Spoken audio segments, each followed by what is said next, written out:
Tere kõik esiliiga jälgijad, tervitame teid siit Elva linnastaadionilt, kus kohe-kohe on algamas esiliiga 25. mänguvoor ja vastamisi lähevad Tallinna FC Flora U21 ja koduvõistkond FC Elva. Tänase mängu vahetud emotsioonid ja kommentaarid toome teieni mina, Elari Asi, ja minuga koos siin kommenteerimas FC Elva mängumees ja staadioni teadustaja Karl R. Ja pikendus praegu, aga Lani ja eksis selle tagasimängimisega ja aga eksib ka Loora ründaja Pihlak, kui ma ei eksi, number 66. Härra ründaja Pihlak, jah, see oli, kes Silver Rebane ka ju. Ja eelmine hooaeg Rebane tuli ja juba pall väravas, aga suluseisu lipp on õusnud ülesse ja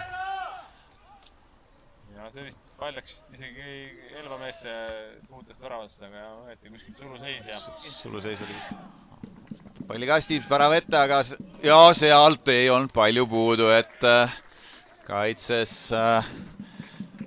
sammul ja oleks omale jälle pika audiga. Nüüd sai suunata või pikendada siis Põltsar. No täpselt jälle nagu Koopia teiselt poolt ennem oli ka, et Põltsar pikendas, läks värava peale. Pehme pall sinna kasti värava ette, Tantrik väljas ja aga saab lõpuks pall lahti ja väidab kohtunik, et pall oli juba Tatriku käes ja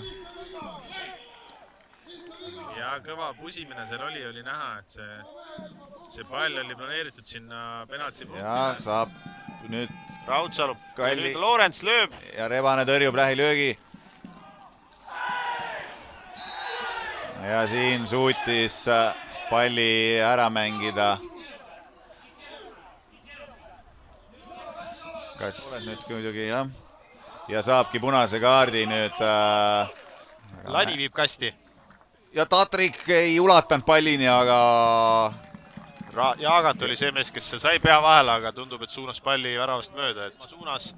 Saab palli omaks, kasti ja toob värava ette palli, aga seal on mängu sekkunud Põder, kes selle palli välja lööb, et väga hea minek oli praegu. Asjakohane, aga nüüd Põltsar võidab palli vastase kolmandiku jälle, murrab parem jala peal, lööb. Ja löök täpselt Tatriku peale, Tatrik lükkab palli üle lati.